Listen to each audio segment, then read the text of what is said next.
India's West, there are divergences between the US and Indian interests. For example, in relation to Pakistan, Afghanistan, and Iran.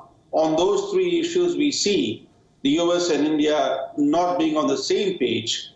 And that divergence, to some extent, came across in Trump's remarks on Pakistan. He talked about repeatedly twice in 2 days, he spoke about a productive engagement with Pakistan that the US is having in combating the terrorist groups that operate from Pakistani soil. The fact is, where are the results? How can the US have productive cooperation with Pakistan on the terrorist groups that operate from Pakistani soil when those very groups are instruments of Pakistani foreign policy? Absolutely. So, a lot of things that Trump said were music to Indian ears, but as references to Pakistan, especially using Indian soil to talk about a very good relationship that the US has with Pakistan, was somewhat jarring for Indian ears. No, absolutely. Donald Trump, during his press, he mentioned that no one has done more to combat Islamic terror than he has. He said that virtually the leadership of the Caliphate or the ISIS has been eliminated, and that no one has done more to crack down on Islamic terror. But at the same time, he was a little guarded when talking about Pakistan. Is there at all a case of good terrorists versus bad terrorists over here? You're asking me? Yes, absolutely. Well, at the moment, as you know, Trump is about to seal a deal with the Afghan Taliban. The Afghan Taliban was created by the ISI. And even today, the Afghan Taliban has safe havens in Pakistan. That's the reason why the Americans are desperate to leave Afghanistan. They want to end the longest war in American history. And to end the longest war in American history, they need Pakistan's cooperation. But unfortunately, they want to get into a deal with the Afghan Taliban that lends respectability and legitimacy to the Afghan Taliban. The Taliban carries out the world's worst terrorist attacks.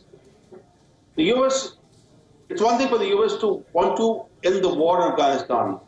It's another thing to do so by entering into a deal with the Afghan Taliban that lends respectability to a terrorist militia.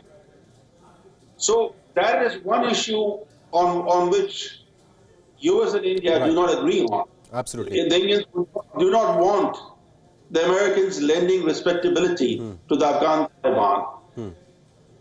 Also, we have Lawrence Allen. He continues to be with us, retired US Army Colonel. He's a veteran of Iraq and Afghanistan as well. So, Lawrence, you know, I'd like to ask you that United States has done a lot to fight terrorists and terror bases in Afghanistan and Iraq and Syria as well, fighting the ISIS. But when it comes to terror groups operating out of Pakistan, United States, do you think the only reason Donald Trump was a little guarded was because of this deal with the Taliban that is in the pipeline? Well, let me just comment on some things that were said earlier. I think the important thing in this meeting was the bilateral relationship between the United States and India. And the bilateral relationship, or the improved one, will really be the basis of the two countries operating in a multilateral environment. So I think both sides recognize the need to establish good relationships first between them and then move on from there. I got a different interpretation of what President Trump said in regard to Pakistan. I think what he was sending a signal to Pakistan, saying, here I am in India, we're establishing much better relationships. This was a great event, a great meeting between himself and Prime Minister Modi. Wake up, Pakistan. This, you know, times are changing. You have to improve on what you're doing in terms of terrorism. I think that was a very subtle signal. And I think it's clear that, in a way, President Trump's hands are tied because of these ongoing negotiations with the Taliban. Let's not forget that Afghanistan is a landlocked country, and the supply of the troops, American troops and The other allies inside Afghanistan depends on the movement of supplies through Pakistan. So I think because the United States is involved in these negotiations now, President Trump was being very conservative in his comments. Absolutely right. I'd also like to ask you, do you see India as a natural ally to the United States as far as South Asia is concerned, not only with regards to Pakistan, but with regards to China? Oh, absolutely. I think China is even a more important issue than Pakistan. Pakistan is an ally of China, but really China is driving the situation in South Asia, or at least the response of the United States. And this is where the convergence of the interests of India and the United States occurs. As I said earlier, China has proved itself as an economic predator. It is very clear that through Pakistan, China wants to establish military presence, in particular on the Arabian Sea. So this is a real danger, in my mind, to the stability of the region. What we don't want to have is a situation where India is isolated. And I think this is very important to, really confront what China is planning to do in the Indian Ocean region. Professor Chilani, what are the major gains that the Indian establishment will take out of this two-day visit by President Trump? Of course, one significant factor was this was a standalone visit, only a visit to India. He did not club it with the visit to any other South Asian nation. Well, the fact that he came all the way to India on a whirlwind tour was quite significant. And in terms of setting the direction for future cooperation and collaboration, I think this visit will mark a watershed. But I think both Trump and Modi were also seeking to address their critics back home, because both face similar criticisms in respect of their leadership, in respect of the way they govern. For example, critics in India was saying that Modi was isolating India, that India is becoming less tolerant. And the critics in the U.S., Trump's critics in the U.S. were saying that under Trump, the U.S. is losing respect internationally, that nobody respects Trump in the world. And the kind of adulation that he received in India, the big crowds that greeted him, belied those claims. Similarly, for Trump to say in Ahmedabad that India is a tolerant country, and to say in New Delhi that Modi believes strongly in religious freedom and his refusal to speak on this citizenship amendment law was a real answer to the critics of Modi in India. So for both Modi and for Trump, there was also a personal angle in this visit. Absolutely right. During that press conference, Donald Trump was repeatedly asked, not once, but more than once, he was asked about the Citizenship Amendment Act. And every time Donald Trump said that Prime Minister Modi is committed towards religious freedom and that it is India's matter to discuss. So do you see that as a major boost for the Indian leadership? You're asking me? Yes. Well, Modi and Trump are both firmly in the saddle. Trump, at the moment, looks set to be re-elected unless some major developments occur between now and November. Modi has still more than 4 years left in his second term. There's no political threat to Modi. But the fact that both India and the US are becoming increasingly polarized politically, that in both countries you see an ideological divide between the pro and the anti-forces, pro-Trump versus anti-Trump here, it's pro-Modi versus anti-Modi. So we are facing similar situations in both countries. The bitter partisanship in the US is mirrored in India, and the national divide in India is mirrored in the US. So unfortunately, what happens is that even when Trump comes to India and receives a very warm welcome, if you look at the major newspapers in the US, they have been finding ways to attack Trump, even during his visit here. And similarly, despite the fact that Trump came all the way to India, Right, Professor. Modi's critics in India will not stop finding faults with this visit. Absolutely right, Professor. One final question to Lawrence Sellen.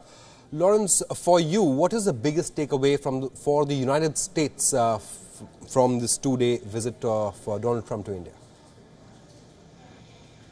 Well, I think the renewed partnership itself is extremely important because it addresses the national interests of the United States in the Indo-Pacific region. As you may know, the Pacific Command was recently renamed the Indo-Pacific Command, and which really expresses the importance of the Indian Ocean region and India in particular in regards to the national interests of the United States. But let me make one comment based on what your other guest said. Right. I think it was very important and very significant. The comments or even non-comments President Trump had about the Citizen Amendment Act and the religious issue in India. Yes. This was a direct broadside against Pakistan. Absolutely. Because Pakistan has been using the religion issue and has also been attacking India in regard to Kashmir. So right. In a sense, President Trump was backing up Prime Minister Modi strongly and sending a really negative message to Pakistan. Right. Clear message to Pakistan. Even without saying much, Donald Trump is sending a clear message to Pakistan from New Delhi. I'd like to thank both Lawrence Sellen, retired US Army Colonel, and Professor Brahmachalani for joining us on WION. It was a pleasure talking to you.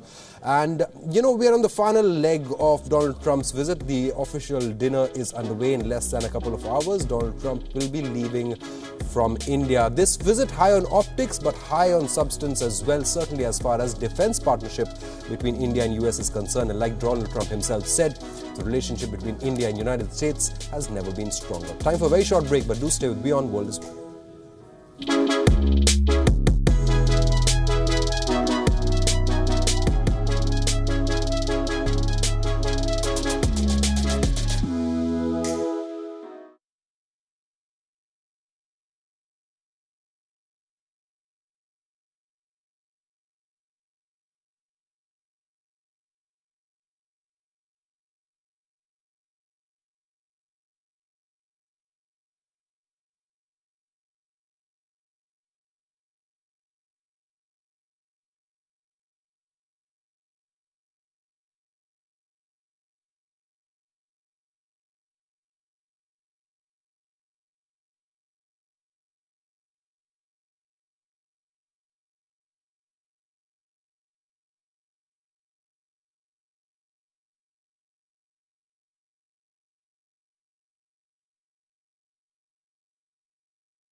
हाँ जी, हाँ जी।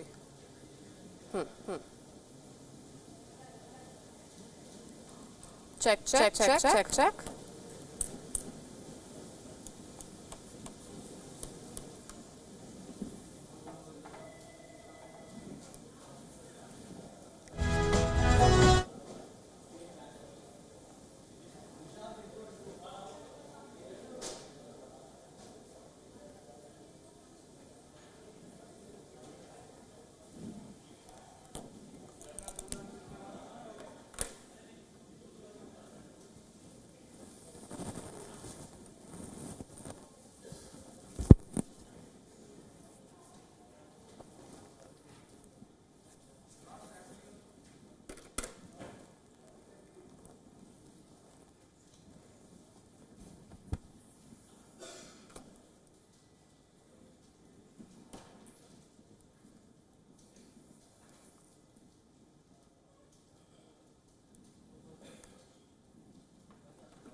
A very good evening. Welcome to a brand new edition of Gravitas. I'm Molly Gambhir. Let's get started. Gravitas, co-presented by Century Ply. Powered by Star Health Insurance, the health insurance specialist.